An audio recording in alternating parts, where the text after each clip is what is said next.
అంటే మీరు అన్నట్టు తక్కువ మంది ఉండడం వల్ల ఉన్న ప్రతి క్యారెక్టర్కి ఇంపాక్ట్ చాలా బలంగా ఉంది. అవును. విలన్ కొడుకు క్యారెక్టరు కుమరం అతను యాక్చువల్గా జబర్దస్త్ వాటిల్లో ఇట్లా చిన్న చిన్న క్యారెక్టర్స్ చేసే మనిషి. సో అతనికి లైఫ్లో సక్సెస్ ఒక మంచి క్యారెక్టర్ కావాలని నేను ఇదివరకు 1 year బ్యాక్ ఇంటర్వ్యూ చేశాను తనని. ఎంత బలమైన కోరిక ఉండేదంటే అతనికి, బట్ అతనికి రాలా ఆ ఛాన్స్. మూవీలో అతను ఉండే ఆ స్క్రీన్ టైం చాలా తక్కువ అవ్వచ్చు, కానీ ఇంపాక్ట్ చాలా ఎక్కువ ఉంది. అసలు చాలాసేపు మనోడేనా అంటే అంత పెద్ద క్యారెక్టర్ పడడం. ఆ సర్ప్రైజింగ్ వర్కౌట్ అయిందండి ఇరుముడికి. అంటే ఎక్కడో చూసినట్టు ఉంది కానీ ఎవరెత్తనం అన్న టైప్లో ఉంది ఆడియన్స్. అవును. సో అందువల్ల ఏంటంటే ఆ సీరియర్లో అక్కడ ఉన్న మనుషులు కదా అనేది నమ్మడానికి ఎక్కువ ఉపయోగపడింది అది. పైగా అతని గురించి చెప్పాలండి, కుమరం ఫస్ట్ షూటింగ్కి రాగానే అతని క్యారెక్టర్ ఉందని తెలుసుకుని ఏంటి ఇంత రెవెన్యూతో డైరెక్ట్గా సీన్లు ఉంటాయి, అతను ఒక కీ క్యారెక్టర్ తెలియదు పాపం, తను ఎక్స్పెక్ట్ చేయలే. రాగానే షార్ట్ అంతా చెప్పేసి పెట్టి రవణ్ అని ఇలా కొట్టు అదే ఫస్ట్ సీన్లో ఉంటుంది కదా, అన్నా అన్నాడు. అంటే ఏంటో సార్ రవణ్ అని ఇలా ఫేస్ మీద ఇలా కొట్టినట్టుగా జస్ట్ ఇంతవరకు రావాలి, నేనేనా అన్నా అన్నాడు. నువ్వే కుమరం, నీది అదే క్యారెక్టర్, నాగుల్ క్యారెక్టర్ అని చెప్పేసి అప్పుడు మొత్తం చెప్తే కళ్ళమ్మని నీళ్ళు పెట్టేసుకుని దండం పెట్టిపోయాడు.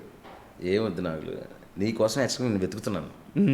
ఇన్స్టాలో నీ రీల్స్ చూసినప్పుడు ఈ ఫేస్ ఆ క్యారెక్టర్కి, ఆ ఈవిల్ క్యారెక్టర్కి, అజుఘోష్ కొడుకు అనే ఒక ఫీలింగ్కి ఈ ఫేస్ బాగుంటుందని నేను ఎప్పుడో చూశాను. నీకు నేను ఛాన్స్ ఇవ్వడం కాదు, నీకోసం నేను ఎత్తుక్కుంటున్నా సార్ అని చెప్పి అక్కడి నుంచి అతను he became so much emotional. చేసినప్పుడు కసి మీద ఉన్నాడు. అలాంటి సార్ అంత పెద్ద క్యారెక్టర్ ఇచ్చారని నిజంగా దెబ్బలు తినేసేవాడు. మా రీల్స్ అయితే మాస్టర్ ఉన్నాడు ఆయన మాస్టర్ రియలిస్టిక్గా ఉండాలంటే రియల్గా కొట్టేస్తుంటాడు.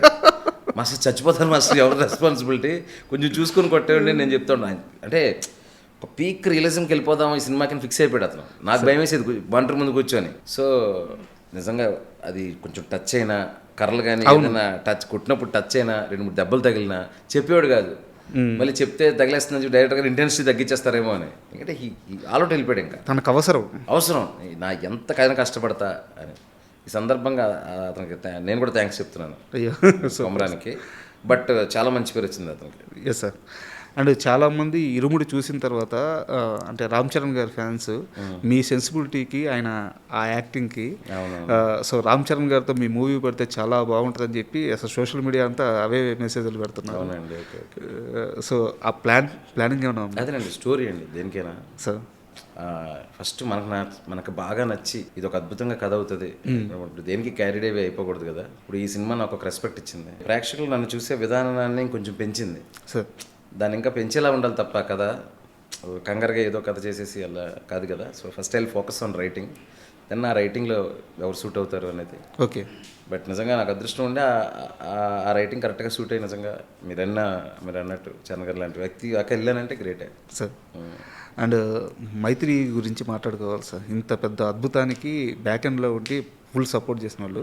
నాకు ఒక చిన్న విషయం తెలిసింది, మీరు ఫస్ట్ సీలేరుకి వెళ్ళిన తర్వాత అక్కడ కొన్ని సమస్యలు వచ్చి మెయిన్ కాస్ట్ కొంతమంది వెనక్కి వచ్చేసిన తర్వాత, అంటే ఫుల్ ఫ్లెడ్జ్డ్గా అప్పటికి షూట్ స్టార్ట్ అవ్వలేదు, పరిస్థితులను చూసుకొని వెనక్కి వచ్చేసిన తర్వాత అక్కడ రవితేజ గారికి కానీ మొత్తం వాళ్ళు సెట్ చేసిన విధానం, స్టేయింగ్ కోసం కానీ చాలా కష్టపడ్డారని తెలిసింది. అయ్యో నెవర్ బిఫోర్ అండి. అసలు 250 మంది చాలామంది అక్కడ. ఇప్పుడు మీరు షూటింగ్ చేస్తే ఎంత క్వాలిటీ వర్క్ చేస్తాం కదా, ఇక్కడ వాడినట్టే జిమ్మీలు వాడాం, మంచి ఎక్విప్మెంట్ వాడాం, స్టడీ క్యాంప్స్ వాడాం, గింబల్ వాడాము.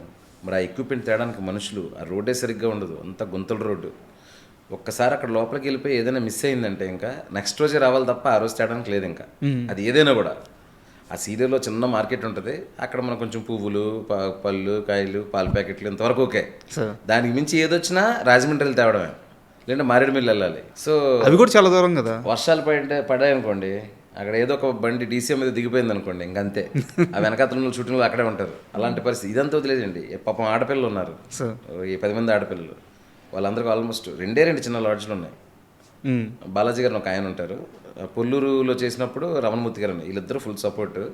అక్కడే అందరం అడ్జస్ట్ అయ్యి మెయిన్ టీం అంతా. హీరో గారికి ఏంటంటే ఆ జన్కో గెస్ట్ హౌస్ ఒకటి ఉంటుంది, అవును, అది ఇచ్చేసి దాన్ని స్పెషల్గా చాలా మార్పిచ్చారంట. దాన్ని అంతా మార్పిచ్చి సాయి కుమార్ గారు మేమందరం అయితే చాలా చిన్న చిన్న రూమ్స్, అది చిన్న లాడ్జ్లో ఉంటుంది, డీసెంట్గానే ఉంటుంది కానీ చిన్న హోటల్ అనమాట. ఇంకా మిగతా వాళ్ళు ఇళ్లలో వాళ్ళ ఇళ్లలోనే వీళ్ళల్లోనే అడిగి తీసుకొని హౌస్లు హౌస్లు అంటే అదే వాళ్ళు ఏదైతే ఉంటున్నారో అంటే సంకల్పం అంతే. ఇక అక్కడ రాసి పెట్టాడు నాకు దేవుడు, అక్కడ నేను చేయాలని. అదే అది జరగదేమో అనుకున్న దగ్గర జరిగింది షూటింగ్. ఎందుకంటే అసలు నేను వెళ్ళగానే అక్కడ అయ్యప్ప స్వామి గుడి ఉంది డ్యామ్ కానుకొని. నాకు అసలు బుర్ర తిరిగిపోయింది. అసలు ఇనీషియల్గా నాకు ప్లానింగ్ అది కాదు, డ్యాము ఇది కాదు. ఎప్పుడైతే డ్యామ్ చూసానో డ్యామ్లో క్యారెక్టర్ చేశాను సినిమాలో. అదే గుడిలో షూటింగ్ చేద్దాం. అదే ఈ సినిమాకు ఉండే ప్రత్యేకత ఏంటంటే మీకు సినిమాలో పేర్లు బయట పేర్లు ఒకటే, అంటే సీలేరే, పొల్లూరే, డొంకరాయే. సో ఏంటంటే ఈ ప్రపంచం నా కథ కోసం ఉందా అనే ఫీలింగ్ వచ్చింది. ఎగ్జాక్ట్లీ సార్, ఎంత ఫ్రెష్ లుక్ వచ్చిందంటే. ఫ్రెష్ లుక్ వచ్చింది, అవును. టెరైన్ ఇదంతా ఆ నేపథ్యం కూడా కథలో ఒక భాగం అయిపోయింది. మనం మామూలుగా మలయాళ సినిమాలు ఓటీటీలో చూస్తుంటాం, క్రైమ్ ఇన్వెస్టిగేషన్ ఇట్లాంటి కొన్ని సినిమాలు రూరల్ ఏరియాలో జరిగినప్పుడు ఆ కొండలు అవి చూపిస్తున్నప్పుడు ఆ సస్పెన్స్ కానీ అంతా క్యారీ ఫార్వర్డ్ అవుతూ ఉంటాయి. ఇక్కడ డివోషనల్గా క్యారీ ఫార్వర్డ్ అయింది, ఆ సస్పెన్స్ క్యారీ ఫార్వర్డ్ అయింది, ఆ ఊరే అసలు సినిమాలో ఒక భాగం అయిపోయింది. అవునవును. ఇప్పుడేనండి ఫస్ట్ ఏదైనా ఇలాంటి కథలకి ఏంటంటే ఫస్ట్ ఆడియన్స్ని ఒక ప్రపంచంలో, ఆడియన్స్ అసలు థియేటర్కి ఎందుకు వస్తారు? వాళ్ళు ఉన్న ప్రపంచం నుంచి వేరే ప్రపంచానికి రావడానికి. కరెక్ట్. ఆ వేరే ప్రపంచాల్లోకి మనం తీసుకెళ్ళినప్పుడు అంటే సగం పని అయిపోద్ది. అక్కడి నుంచి మన కథ, కాన్సెప్ట్, కాన్ఫ్లిక్ట్లు ఇంకా వర్కౌట్ అయితే పూర్తిగా పని అవుద్ది.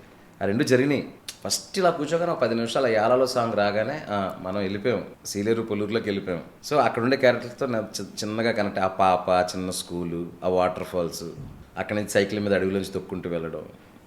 యాక్చువల్గా ఏదైనా కూడా ఇన్వాల్వ్మెంట్ ఉన్న సినిమాకి ఫస్ట్ క్వాలిటీ అదే సార్. Exact sir. ఆ వరల్డ్లోకి తీసుకెళ్ళగలడం. నాకు అలాంటి దొరికింది. ప్రొడ్యూసర్లు సపోర్ట్ చేశారు. అంతంత దూరం 250 మందిని పంపించి అక్కడ అకామిడేషన్ ఇదంతా మా ప్రొడక్షన్ కంట్రోల్ దినేష్ అని, అతను మా మేనేజర్ వలి, అందరూ ఇంకా టీం వర్క్ సూపర్ చేసి నాకు ఏం కావాలో అది నేను చేసుకొని ఇచ్చారు. సూపర్. అండ్ ఎన్టీఆర్ గారికి ఎందుకు సార్ ఇరుముడి మీద ఫస్ట్ నుంచి కూడా అనౌన్స్మెంట్ నుంచి కూడా ఒక బలమైన నమ్మకం అంట జూనియర్ ఎన్టీఆర్ గారికి, పక్కా కొట్టది. మా రవి గారికి, ప్రొడ్యూసర్ రవి గారికి మంచి అసోసియేషన్ ఉంది తారక్ సార్తో. సో డిస్కషన్లో ఉన్నప్పుడు మైత్రిలో జరిగే సినిమాల గురించి ఒక డిస్కషన్ వస్తుంది కదా, ఉన్నప్పుడు ఈ సినిమా గురించి అందరికీ ఇరుముడు అనగానే ఒక ఇంట్రెస్ట్ క్రియేట్ అవుతుంది కదా, ఒక వైబ్. సో ఆయనకు అనిపించిందంట. ఎప్పుడైనా మాట్లాడారు? నేను ఎప్పుడు మాట్లాడలేదు. సో ప్లానింగ్ ఉందా అంటే నేను అడిగేది రామ్ చరణ్ గారిని, ఎన్టీఆర్ గారు కానీ, బన్నీ గారు కానీ ఆ స్థాయిలో ఒక కాల్ వచ్చి ఒక మంచి కథ చెప్పమంటే I'm the most happiest person. But first నేను పర్ఫెక్ట్గా ఒక కథ అనుకుంటే అప్పుడు నేను కాన్ఫిడెంట్గా నేను కూడా సార్ ఈ కథ ఉంది వినండి అని ఎవరికైనా చెప్పడానికి బాగుంటుంది అనమాట. So first writing. ఎందుకు నేను పదే ఇంత బలంగా అడుగుతున్నానంటే మీ స్కిల్స్కి కానీ, మీ రైటింగ్ కానీ, మీ టెక్నిక్ కానీ ఆ స్థాయి సినిమా తీయగల మ్యాజికల్ కెపాసిటీ మీకు ఉంది. ఇన్ని రోజులు ఒకే ఒక్క దగ్గర ఆగిందంటే ఆ మార్కెట్ క్యాలిక్యులేషన్స్.